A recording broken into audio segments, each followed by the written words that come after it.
Allô, Richard?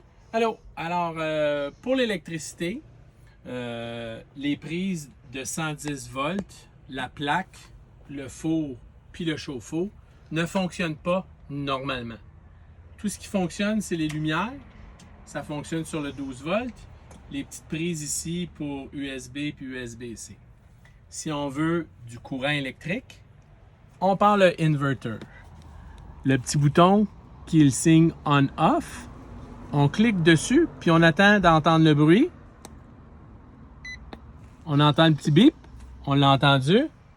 Puis en arrière, on vient d'entendre un signal comme quoi l'inverter est parti. On le voit ici, les lumières clignotent. Oups, les lumières clignotaient. Alors, l'inverter est parti, on a du courant. On parlait de la douche tantôt pour avoir de l'eau chaude. C'est ici la minuterie. On a 5, 10, 15, 30, 60 minutes. Alors, on peut peser 30 minutes. 30 minutes, le chauffe-eau est pas mal très chaud, puis vous pouvez l'utiliser. Alors, si vous dites « Ah non, je veux pas partir le chauffe-eau », ben vous faites juste peser ici sur le petit côté, puis ça l'annule. Pour le chauffe-eau, c'est important de rouler, hein, je pense, Richard? Ben, le chauffe-eau, si on est en mode boondocking, c'est sûr que partir le chauffe-eau quand on est arrêté, on prend toute l'énergie des batteries.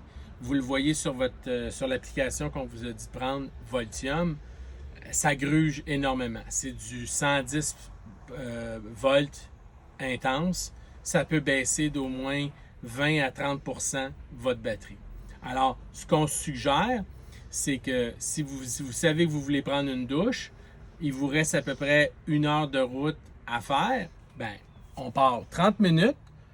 Ça veut dire que pendant qu'on roule, notre génératrice se génère, puis on utilise le chauffe-eau. Ça veut dire que quand vous allez arriver à destination dans 1 heure, ben, vous n'aurez pas juste utilisé de l'énergie, vous allez en avoir généré aussi. Un petit truc. Pour ce qui est de la plaque, là? Bon, pour ce qui est de la plaque, alors, quand on veut faire à manger, on a un petit four aussi. Le petit four, on peut faire de la pizza, on peut réchauffer des pâtés, des choses comme ça.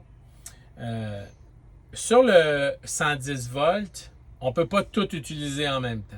Si on fait le chauffe-eau, on ne peut pas utiliser la plaque ou le four. Puis le matin, si on veut se faire des croissants, puis on voudrait faire un café, ben on ne peut pas partir les deux en même temps.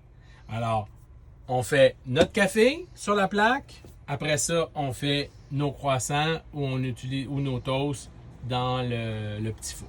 Puis si on veut nettoyer la plaque, Oui, ça c'est une bonne question parce que quand on a la plaque comme ça, là j'ai un petit linge ici qui est humide.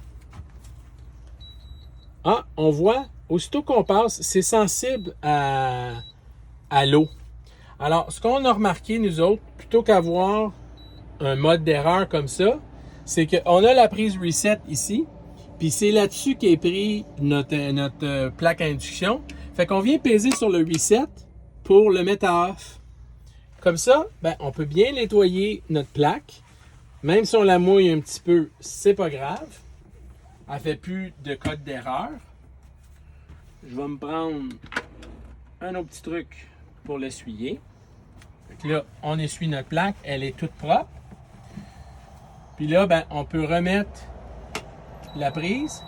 Notre plaque fonctionne pour le prochain usage. merci, Richard. Petit truc.